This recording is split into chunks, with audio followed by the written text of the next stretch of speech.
Lakers pipili ng sentro. 4 best options ng Los Angeles Lakers.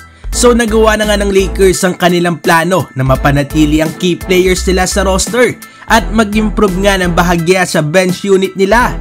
Sa ngayon nga mga idol ay merong 13 players itong Lakers sa kanilang 2023-2024 roster. Pero ayon nga sa report ng ESPN at ang The Athletic ay target nga daw ng Lakers na makakuha pa nga ng isang free agent big man. So narito nga mga idol ang 4 na options para nga sa Los Angeles Lakers. Unahin nga natin itong si Tristan Thompson. Ayon nga dito kay Jovan Buha ay isa nga si Tristan sa candidate nga na maaaring ibalik ng Los Angeles Lakers. Na-impress nga nito ang Lakers sa kanyang presence sa locker room at pagiging stay ready nito. Ginamit nga siya ng 10 minutes sa Game 4 ng West Finals parapat nga dito kay Nikola Jokic.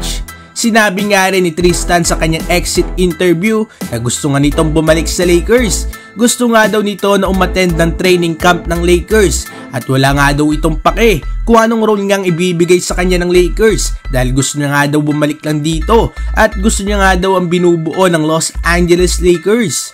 At next option naman mga idol ay another candidate na bumalik nga dito sa Lakers na si Mo Bamba. Winave nga siya ng Lakers dahil nasa 10 million ang salary nga nito. Ginawa nga ng Lakers para makatipid. Pero pwede nga siyang i-resign ng Lakers sa minimum deal. Sadly ay 9 games nga lang siya nagamit ng Lakers dahil nga sa ankle injury nito.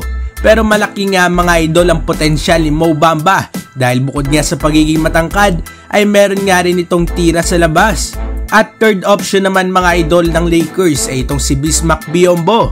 Ang bagong sentro nga ng Lakers na si Jackson Hayes ay ayos naman ang haba at pagiging athletic nito. Pero kailangan nga rin ng Lakers mga idol ng backup center na mas merong physicality at mas mahusay nga sa pagprotekta ng rim na kaya ngang i-provide ni Bismack Biyombo sa halagang veteran minimum deal. Sa 61 games nga nito last season sa Phoenix Suns ay nag-average nga ito ng 3.6 blocks per game. Solid nga ng mga numero yan mga idol. Kilala nga rin itong si Bismack Biyombo sa pagiging high energy player nito. Sa tingin ko nga mga idol ay babagay nga sa Lakers ang playing style na meron ito. At panghuling option naman at best option ng Lakers ay itong si Christian Wood. Malamang nga nasasabihin ng marami na hindi kaya kunin ng Lakers si Wood dahil nga sa value nito. Pero ayon nga sa report dahil wala pa nga nakuha kay Wood ay pwede nga itong tumanggap ng 1-year minimum deal sa isang contender team. Ito nga mga idol ay para mapataas nga muli ang kanyang value.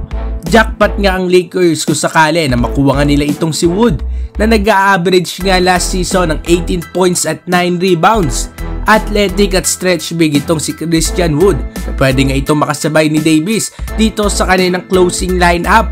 So yan nga mga idol ang 4 na free agent center na maaaring pagpilian ng Los Angeles Lakers. Sino mga idol sa 4 na ito ang sa tingin ninyo na dapat kuhanin itong Lakers?